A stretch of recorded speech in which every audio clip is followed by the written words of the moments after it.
and welcome back to another episode of Beyond the To-Do List. I'm your host, Eric Fisher. This is the show where I talk to the people behind the productivity. This week, I'm excited to share with you a conversation I had with Charlie Gilkey. He's the founder of Productive Flourishing, a company that helps professional creatives, leaders, and change makers take meaningful action on work that matters. And that's exactly what we're talking about in this conversation as we talk about his brand new book, Start Finishing: How to Go from Idea to Done. And as I've mentioned recently, there aren't a lot of productivity books that I point to and say, that's the next productivity book that you need to read. Recently, I gave a recommendation for Nir Eyal's Indistractable.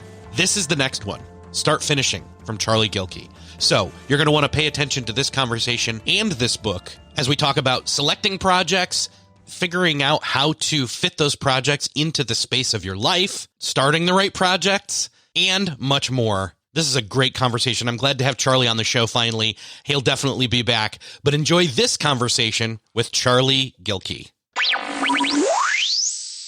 Well, this week it is my privilege to welcome to the show Charlie Gilkey. Charlie, welcome to the show. Thanks so much for having me, Eric. I am pumped. I've been wanting to be on the show for a while. And I know. Just didn't reach out, man. I did, and then I was the one that fumbled the ball, and then just a couple times I've been in a season of, okay, I'm booking a whole bunch of stuff, and then it's like, oh no, I booked too much, and then anyway, I bit off more than I can chew, which then was hard for me to finish the project. There you go, segue. So you've got a great brand new book out. It's called Start Finishing, which feels kind of awkward to say, but it's basically how to go from idea to done. And I am aware of why there is a need for this book. I live this out. So do you, especially some of the downsides of not being organized enough to be in a flurry of activity and start a lot of things, but not finish them. And I know the audience of this podcast is very much in that same vein, but why do you see a need for this book? Because a lot of people are exasperated, frustrated, and have a lot of regrets, right? Mm-hmm. And we haven't solved that problem yet. And so the book, in many ways, is a Trojan horse.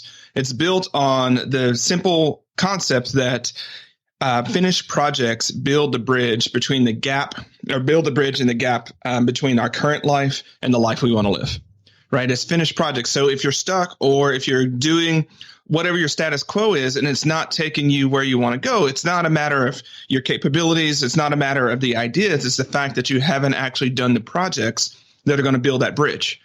And so many of us, when we're looking at to-do lists, when we look at what happened for the week, the month, or the quarter, we look back and we're like, you know what?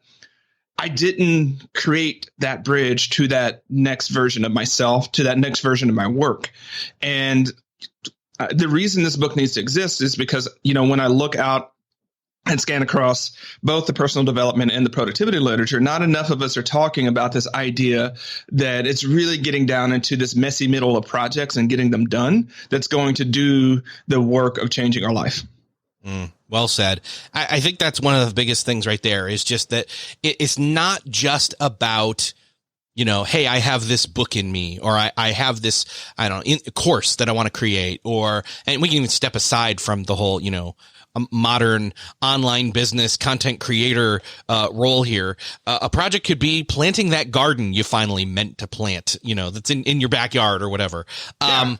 Ultimately, though, I think the really great way of how you're framing this is that there's a you that you're meant to be, and by completing certain things, you stepstone into becoming more that person. Now, you're already that person, but, and we can get all metaphysical or whatever, and I don't want to, but in other words, there is a person that is doing this good work that you are meant to be, and the way you get there is by finishing doing these projects. Absolutely. And, I'm completely happy to go metaphysical. I am a philosopher after all. But that's right. I forgot. Yeah. What I want to say there is I'm glad you you stole the thunder in the great way, in the sense where when I say projects, I mean anything that takes time, energy, and attention. And the challenge and the problem is that so many of us over prioritize economic projects, i.e. career, work, business, and we try to squeeze the work of our lives in the remainder of what's left over. In the time that we have remaining. And then when we look back, when we really want to talk about regrets and exasperations, it's really about the fact that there was this work of our life, this personal work that we didn't do. We didn't plant that garden. We didn't have an intentional way of helping our son graduate high school and move on to college. We didn't help our aging parent into elder care, whatever that position is. We weren't present for that. I'm not going to get all cats in the cradle on this one, right? But that's, I think, what's happening is that when we think project, and furthermore, when we think work, it's economic projects, economic work. But I really want us to be focusing just as much on the work of our lives so that, we're not in this place to where no matter how hard we work, no matter how much we rock the to-do list, we're unfulfilled because that gap, again, I keep talking about bridges and gaps. It's kind of like we think we're going to work. And then someday I'm going to have the time, the money, the bandwidth, or a better boss, or the kids will be gone. And then I'll work on that stuff that really, truly matters for me. And the other thing that I want to say here is that because we so over prioritize economic work, we don't allow ourselves to have hobbies. We don't allow ourselves just to paint because we want to paint, or to read books because we want to read books, or to bake cakes because we love baking cakes and then have to give them to our neighbors.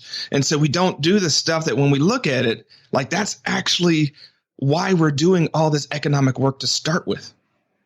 Yeah. I love that you're differentiating that. And for a lot of people out there, they would approach this book from the perspective of that project, or, one of those projects that they have, multiple projects, obviously, that they have in them.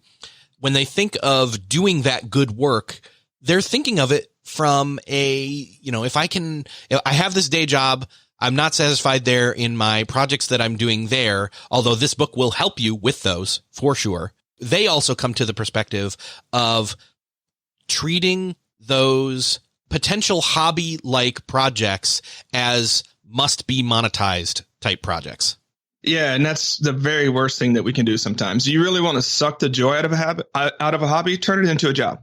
Right. Yeah. Make money. Right. And I'm not trying to say that like you can't monetize your hobbies. Like that's a great way of doing some things. But some of us just need to have a hobby. And when I work with clients on this one, Eric, I'm always like, what are your non-economic hobbies that we don't even want to touch? Because I want to make a room for that. For instance, I'm a, very amateur singer-songwriter. I don't have any plans on ever producing a commercial album or maybe even playing in front of people on stage. It's for me. It's what I enjoy to do. And that's where I can find that joy. I don't need even more pressure than what's already in my life. Right. The pressure to get better, pressure to be on stage, and pressure to sell albums. I don't need that. I got plenty of other stuff to pressure myself for. And so, yeah, we don't make space for that. Or we try to shoehorn our passions and loves and interest into some view of productivity that makes us feel better about it. So for instance, when I used to live in Nebraska, there's this woman that lived across the street that loved scrapbooking.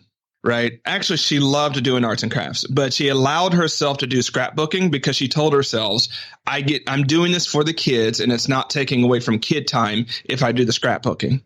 And granted, it wasn't one of those like conversations where you're out on the street talking to a neighbor where you're like, hey, but in the back of my mind, I was like, oh, that's really sad in a way that she has structured her passion, her joy, that it has to be so that it serves her family and kids. And she can't do something just to take care of herself, just to have that sense of creative satisfaction and joy and flow and things like that. So, yeah, I'm going to say that, those hobbies, those projects like that, they need to be on the deck anyways. And if it's not on your schedule, it's not a priority. It's an aspiration. And there's nothing wrong with saying that. But too often we get frustrated and tell ourselves like, I'm not, seeing through my priorities, so on and so forth. But like when you really look at it, and if we sort of follow Gandhi's quote that, action expresses priority, look at your schedule. What have you been doing the last 2 weeks, last 2 months? Whether you like it or not, those are your priorities. And if you want your schedule to look different, you're going to have to prioritize differently. I totally admire what you're saying about how the place that music has for you in your life. You're not going to put undue pressure on it to perform in any kind of monetization type way. That's not to say that there's not something out there potentially, and again, you got to tread lightly here to balance the scales a bit, I guess, or whatever, that there's not some great work out there for you to do that you really enjoy doing that also could be a career play as well. But again, the expectation of that always being the case is what we're kind of trying to bust the myth of here.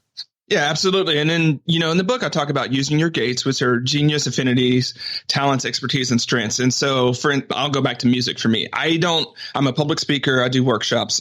I'm not going to be the guy, or at least I don't think I'm going to be the guy where I'm like, I'm going to play a song on my guitar in front of you while you're doing work. That's not my jam.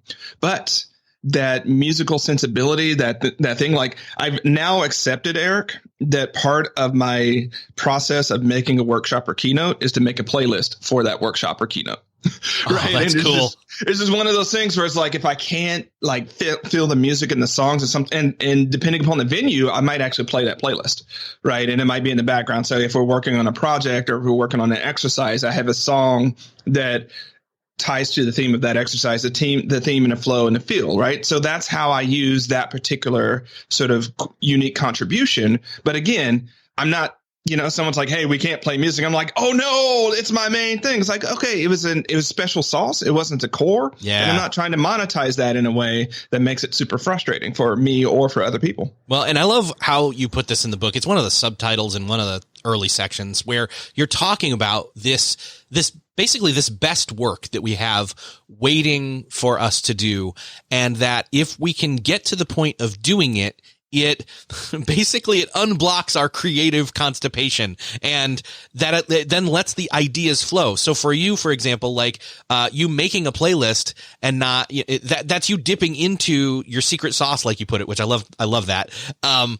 Having your secret sauce kind of spun throughout, all your work, whether you're actively doing that or not, it's that the noodling with the music is getting you, it's you out and active in your mind, in your creativity, metaphorically. Absolutely. And I mean, we can go all sorts of scientific about this as we want. Like, I know one of the reasons that I do that is it helps me with cadence, and cadence and flow and energy. And so as I'm looking at energetic modulations in my workshops and speeches, like the songs and the music help me do that. But I wouldn't have to do that. I could just say, I just enjoy it. It's a part of my process. And yeah, it unblocks that process. And I don't spend, 4 hours wondering why I can't put the workshop together, where I'm like, you know what, I'm going to noodle around for 15, 20 minutes, come up with a playlist, play it in the background while I'm finishing the workshop. Everything comes together. And I think part of the challenge that we have is, because we try to make hobbies and interest into careers, or what I call jobbies, which are jobs plus hobbies. But you got to be careful of that in Ireland, by the way. Someone told me that. So don't say jobby in Ireland because it means crap. But, for the stateside, jobbies are sort of that combination. Those are terrible, right? But what we end up doing is we end up saying like, but that interest, that hobby, that creative thing, that special sauce is something that I want to be seen for, something that I want to do. How do I do it? And I was like, well, there are ways to weave it into your project. There are ways to weave it into the foundation of what you're doing, weave it into your relationships, so that you're not so exasperated and frustrated about not being able to do that thing, not being able to play that card that you have. But again, just because you have that card doesn't mean you need to change from spades to poker, right? Just to play that card. You just play it in a different way.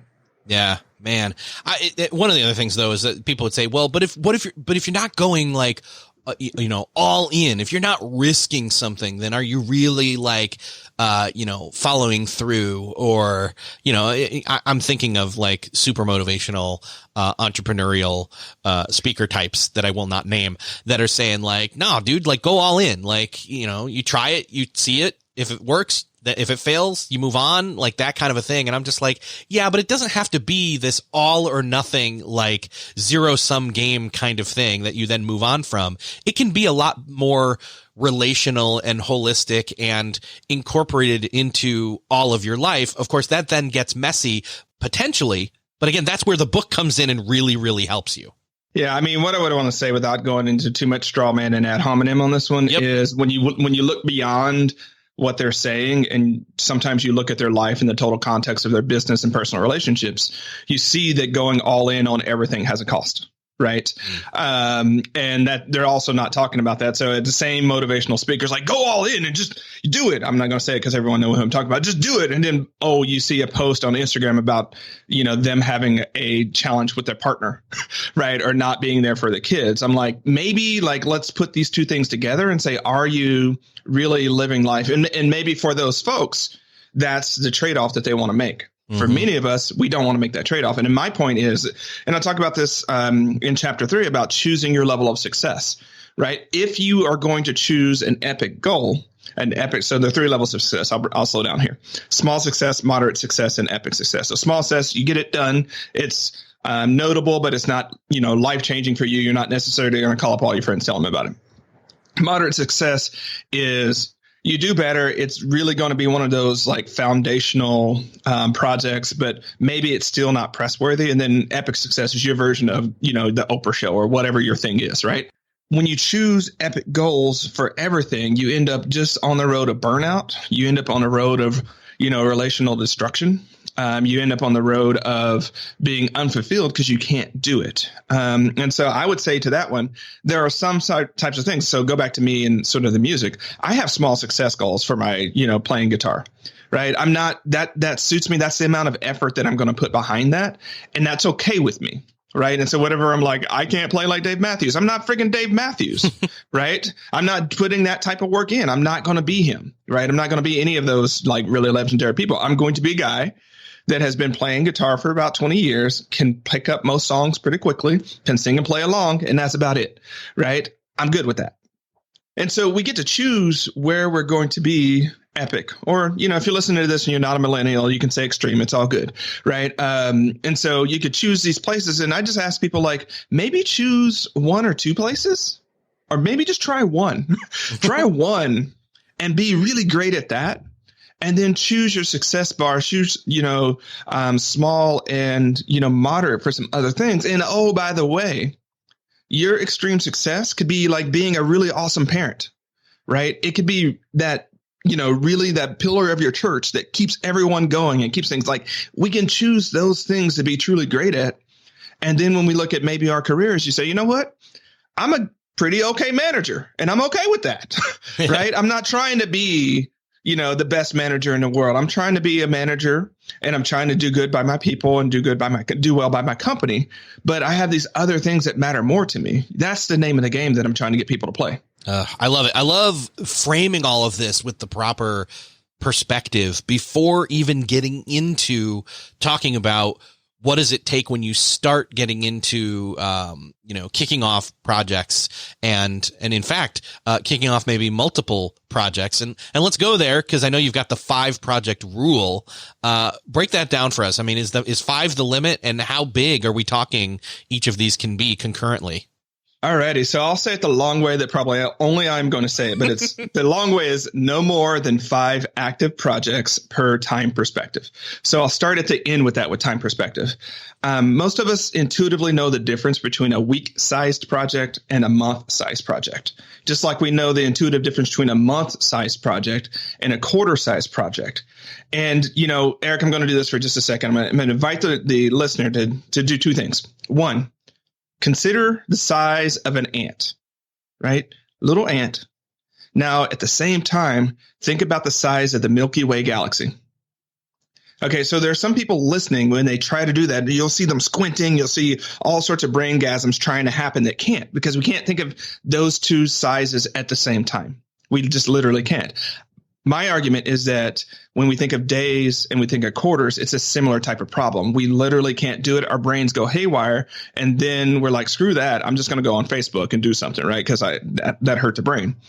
The advantage of thinking in terms of time perspectives is like when you're trying to plan your week, you can say, okay, what are the 5 week-sized projects that I want to make significant progress on or finish this week? And just as a simple rubric here or simple sort of guideline, I encourage people to think 3 economic projects and 2 personal projects if you have a job and that's your main thing. But some people need to split that up, right? So what 5 are you trying to do? Maybe when you're doing your monthly planning, you say, okay, what 5 month-sized projects can we do that? And that gives you a little conceptual grip. Then when you're trying to think about what you're doing this week, if you've already considered the month, you can say, okay, I've already decided what my 5-month size projects are. What are the smaller chunks, the smaller week-sized chunks of those that I can do this week? Great. And then you get no more 5 of that, right? And people ask me all the time, Charlie, what's up with the 5? Over a decade of doing this, talking to a lot of people, coaching a lot of people, what I found is that most of us don't do more than 5 anyways, right? If we get 2 or 3 done a week, we're doing really, really well, especially 2 or 3 economic projects. So why assume we're going to do more than that? If we know that if we're going to commit to 17 and do 3 one week, and then next week we're going to commit to 22 and do 3 that week, it just makes a lot more sense to choose we're going to do 3 at the, or to choose the 3 at the beginning and not have all of the regret, frustration, exasperation, and excess ice cream eating at the end of the week when we didn't do the additional that we're just not going to do. So it makes it super manageable. The other thing that it does is it's a lot easier to plan and deconflict and triage when you've got a smaller set of projects than when you've got 32, right? Because what happens is we take on too many projects and we end up in what I call a cascade, where one project gets behind, that bumps another project behind, that bumps another project behind. And then at a certain point, you spend more time trying to figure out where projects are and communicate them with people than actually doing the work of moving the projects forward. Wow. Right. Yeah. A smaller known set of projects that you can finish make a bigger difference. And the other thing that I'll say about this here is that you would be astonished by the momentum you will make in your life getting 3 really significant projects done per week for a year. Just focus on it for a year. You will change your life. And I know I sound like a motivational speaker, and yes, there's OxyClean coming, but the truth of the matter is most of us aren't doing that. And when you look at those folks that they say they're going to do something about the same time we say that we're going to do something, they finished and we're still thinking about doing it, right? And they just keep lapping us. What we know deep down is that they're focusing on it and they're getting it done and we're not, right? And so why I say 5 projects is it's not just, there's a way of chunking it down so that, yes, all of the routines in your back in the life, all of the, going to the bathroom, taking the kids to work and the meetings that you have to, those are going to happen. Right. But you got to sort of prioritize some of these bigger ones so that they do happen. And again, don't end up in the cracks and leftover time. So, and remember, it's no more than 5. No more than 5 means that you can choose 2. And I'll say this real quick.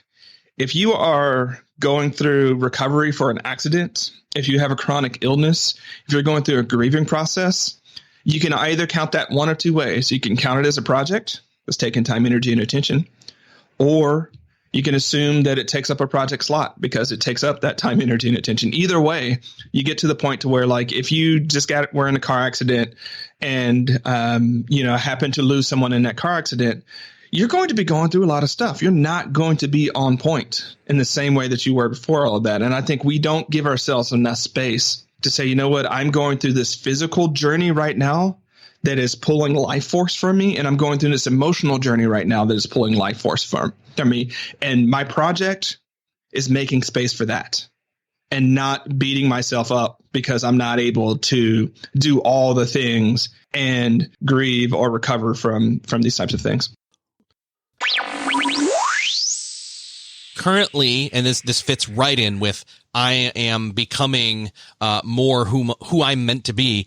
One of my ongoing projects is me recovering from not being physically active and or healthy.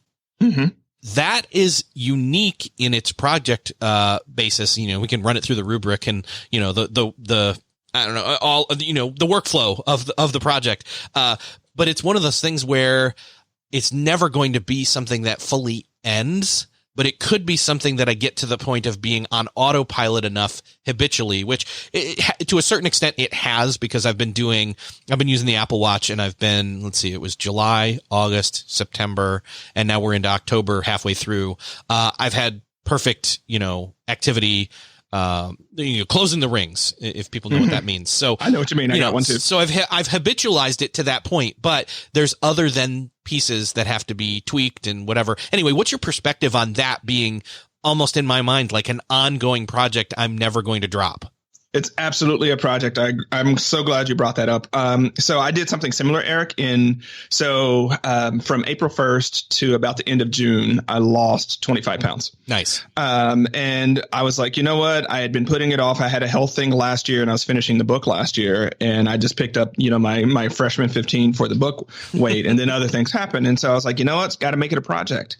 And so I just followed so much of what's in the book to actually do that. And that's how I was able to do that. And what I would say is there are certain projects we have to prioritize because they literally are building that bridge, right? And we're having to piece it together. And then there's other things that we've done to continue the metaphor where we can just walk across the bridge we've already built, where it doesn't take as much effort, right?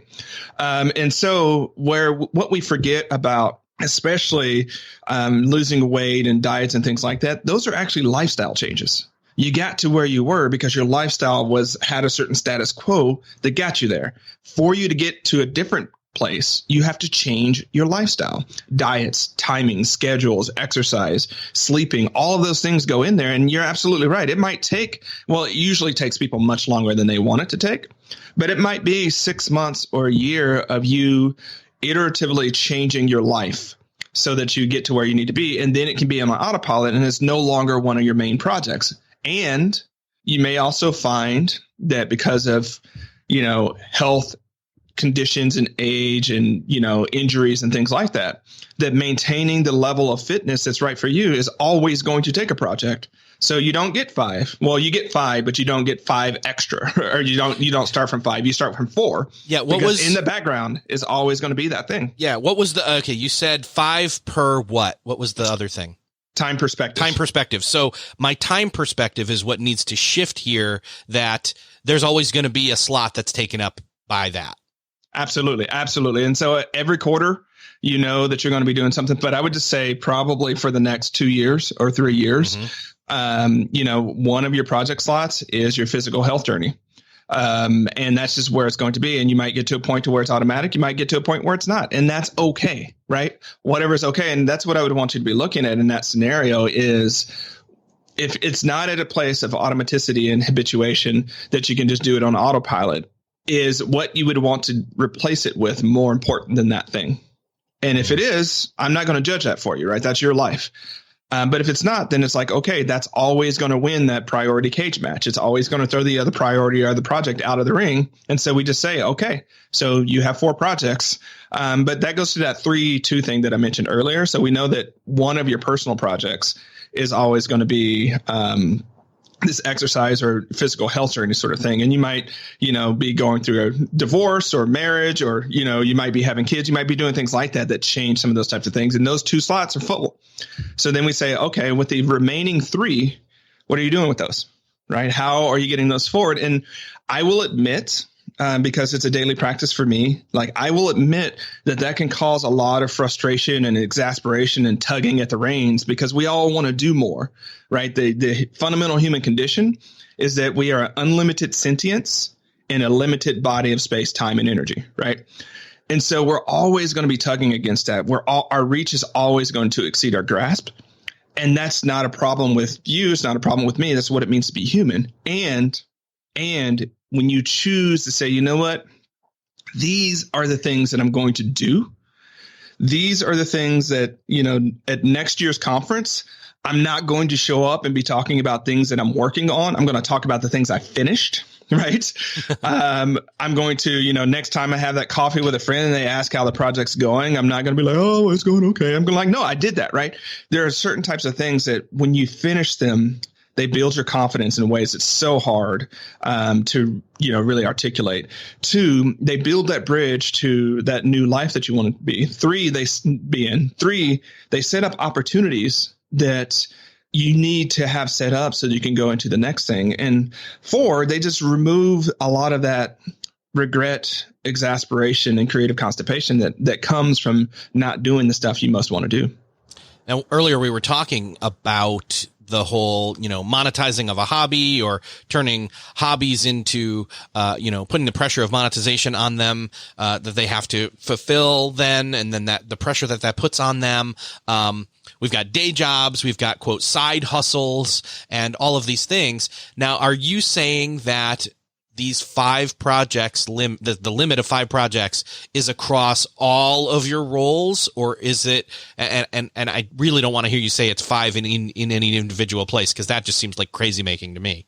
No, it's 5 across all your life. Okay. So for example, let's take my example. My physical one is one of my 5. That's a slot that's going to be taken up by that for a very long time. And it's a priority for me. So I have no problem with that. This podcast, probably at times needs to take, or it's a role. We could discuss that, but we don't need to go into that. But basically I have a day job and I have the podcast, and then I have my family, and, so across all those realms, like, in other words, if work, based on your day job, is this thing that you even talk about that in the book, living by other people's expectations. If you have a day job, yeah, you're kind of, depending upon the amount of autonomy you have in your role, you could be assigned projects, or you can assign yourself projects too, I guess.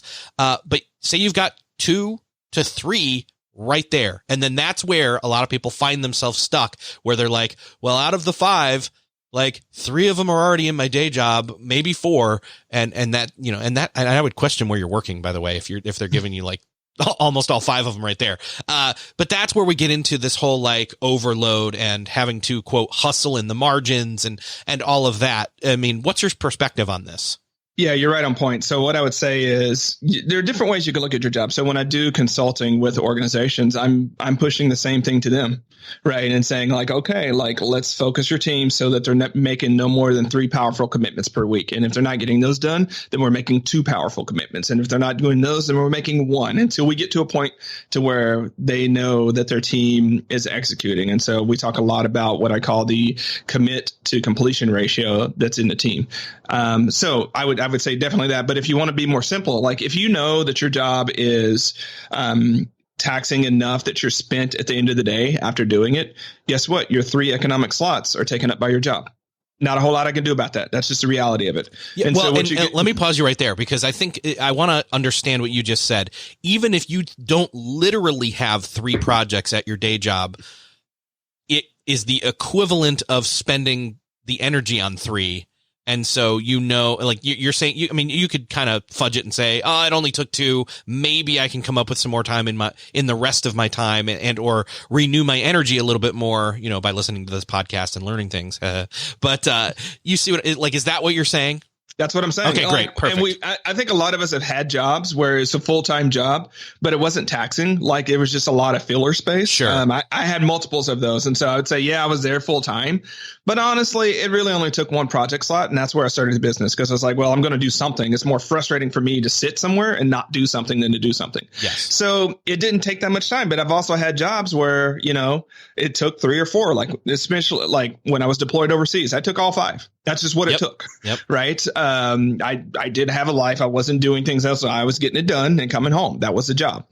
And so you have to really be serious about that. And that's where you're like, well, what do I do if I want to do all these other things? It's like, what are you doing with those other 2 slots? Right. And if you're like, well, I got a chronic illness, and then, I've got my kids that are going through this intense stage of life, and then I've got my full-time job that's taking up 3 slots. And I'm like, okay, great. That's your life right now. It's not going to be that way forever, right? We live in project world. We haven't talked so much about this, Eric. So yeah, the reality is every 3 to 5 years, internally and externally, your life is going to change. Here's what I mean by that. Internally, with your personal life, if you have kids or if you're on that journey, then every 3 to 5 years, they're going to be in a different phase. Your relationships tend to be in these 3 to 5 year slices. Our parents and brother and siblings and everything like that. There tends to be these 3 to 5 years where there's some significant change in our relationships, or some significant changes in ourselves that becomes its own sort of meta project, capital P project. And when we look at economically, it's the same way. Like we get new jobs, we take on new roles. By the way, if you're a small business owner, every 3 to 5 years, your business is going to evolve and change in ways that you're going to have to do something different. And that's normal and good. And so every 3 to 5 years, we're going to have these changes going anyways. And so I think so many people get frustrated because they're like, that's my life and it's forever going to be my life. It's like, no, like there will come a time to where if it's, constraints of relationships, those relationships will emerge and you'll get free time, right? Or you'll get a new slot. Or much like what we're talking about with you, Eric, it might say 3 to 5 years, that's your health journey. And at the end of that, you'll have new things that are open up. And maybe you go from where you are now to like, you know what? I actually want to run, obstacle courses. I want to be a Tough Mudder, right? Okay. So in the next 3 to 5 years of your life, you're involved in that project because that's what you've set up with your current project, right? And it's going to evolve. And so it's like, it's not forever, but it's right now. And that's the reality of it. So with these constraints, how can you be the best version of yourself and live your best life so that you don't slide into that next journey with the regret, frustration, and sort of, just that residue of all the things you committed to and told yourself to do that we know if we're being realistic and we're being compassionate, you're not going to be able to do. If we already know that from the beginning, why set you up for that emotional trap and saying, you know what, just rock out with the 5 that you have right now or here's what I'll say. So when I do talk to people on the career side of things and like, I got the job, I don't like it, and it's taking up all my time. And we really start applying their gates, which is that concept I talked about earlier, to their job. What they're actually able to do is transform that day job they don't like into either a better day job or to, figure out how to make their job much more fitting for them and get the results done so that drive to work is something that they start looking forward to because they get to be themselves at work. They get to win at work versus just showing up and punching the clock at work. So that might be what you do with your 3 slots. And again, you spend 3 to 5 years being super intentional about that. You will create a better job for yourself. It's impossible I won't say it's impossible. It's very unlikely for you to stay in the same spot. So again, how are you using these 3 to 5 year slices of your life? And what projects are you finishing such that you're continuing to get ever better every day? See, and now that you've said that 3 to 5, year time frame, I'm thinking to myself, I think in the same way that somebody could be coming home from their day job every day and saying, well, that's taking up 3 slots right there because of the amount of, energy taxing it does on me. I'm thinking of my personal project of physical activity / health as being something that, I'd like to get it to the point where that is now not a project that I have to intentionally manage because it's automated and habitualized by that, 3-year point. Absolutely. Absolutely. And that's where you get to start asking questions, Eric. And part of my journey was that I hired a personal trainer, right? And that was one of the ways where I looked at the resources that I had available, the total resources I had available. And I was like, you know what? It's worth it to me to pay a personal trainer for them to have the, cognitive and emotional and the pragmatic bandwidth on their side so that I can just show up and do what they tell me to do. And so my one job becomes show up. Right. As opposed to figure out what my training program is and so on and so forth. Now, I was in a point I am at a point to where I can afford a personal trainer. And at the same time, I'm just going to slide this in here. My wife and I only own one car that we've had for 10 years. So we're not paying a car payment, which allows us to reallocate those funds to different things like this and more experiences and things like that. So I'm just saying that's a choice that we made and it was a priority. And so that's what I would want to say when we think about it as a project. And I talk about this in the book as well. You can also start thinking about what's a budget that makes sense for you so that you treat it as if it were an economic project, because that's absolutely what we would do as small business owners. I got this new thing. I'd build a budget for it. I'd figure it out. But when we look at our personal life, we're like, oh, no, I can't spend money on that. Why not? Why not? If it's really a priority and to your point, Eric, where you want to have this automated in the background and that amount of time, it might take a different level of investment to get there versus keep doing it the slow sort of in the background. I'll get to it when I get to it way. Not saying that that's how you're doing it, but you know what I mean? Sure. Yeah. So say we've gotten to the point where we realize, okay, I've done kind of an assessment of where I'm at with what I'm already committed to / what my current project load is. And I have room in my 5 slots for at least one. What is that first step as we start to assess / enter into the process of starting to work on a new project?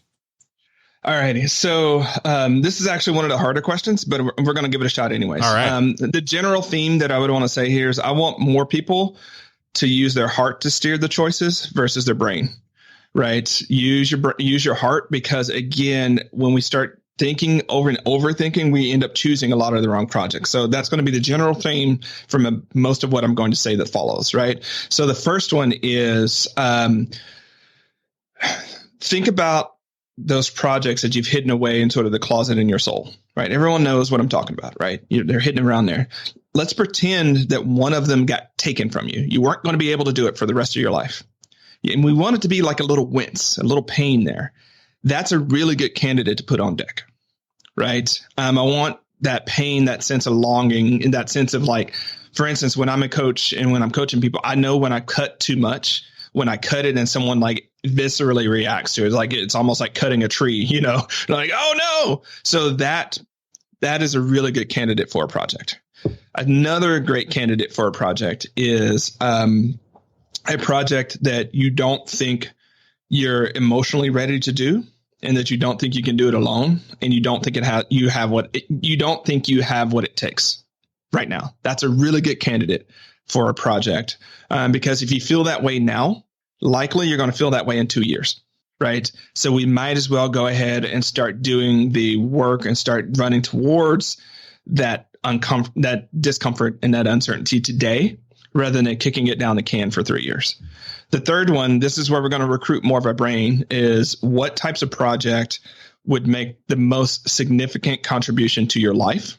And that could be, that life piece is harder because it might be, the part of my life that I want to grow the most is my community. I want to be much more involved in my community, or I want to be a better partner, or I want to be, a better spiritual person, so on and so forth. So which of projects will sort of feed that aspect of your life that currently is undernourished? And then the fourth one would be, what's a project that you've been waiting to give yourself permission to do that just is fun, but not productive, not one of those things that sets up something else, and that maybe it's just time to make room for a fun project. So I think those 4 questions can make a smaller set of 3 to 5 projects that will come from that. And from there, if one doesn't win, one usually wins. But if one doesn't win, go with the one that you can finish the fastest. And now none of those necessarily were focused in on one of the dimensions or the choice having to do, because again, you said choose with your heart, had to do with, again, that business / monetizing mode being an outcome. Although I know for you, like, this book was a project for you that obviously you want to sell, but it's still, you're coming at it from that other perspective.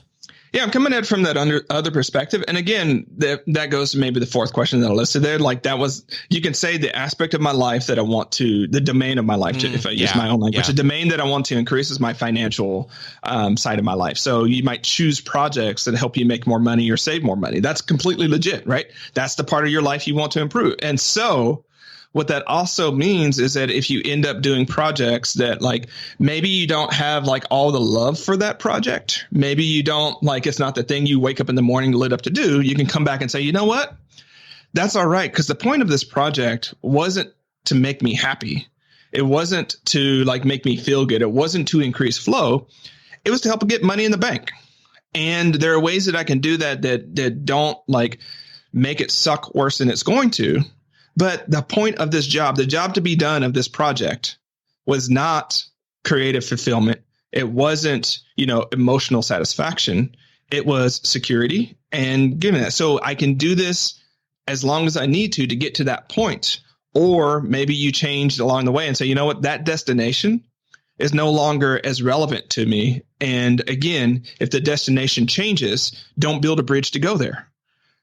Build a bridge to where you want to go. And so that's what I would say on something like that. And I think too many people, especially creative people, because of just the sort of scripts that we've got from our culture, we get to the point to where when we have to do a project that just isn't creative or fun or passion or whatever have his own inspiration, we make a huge story about it being wrong. And I'm like, you know what? Like, we do laundry, and few people enjoy doing laundry, but we know that it's one of those things that's got to be done. It sets us up in a certain way. There are just some projects that may be like that. And if that's a priority to you, i.e. financial security, financial vitality, financial abundance is a priority for you, then absolutely you can have projects that go that way. But if it's not, choose something else.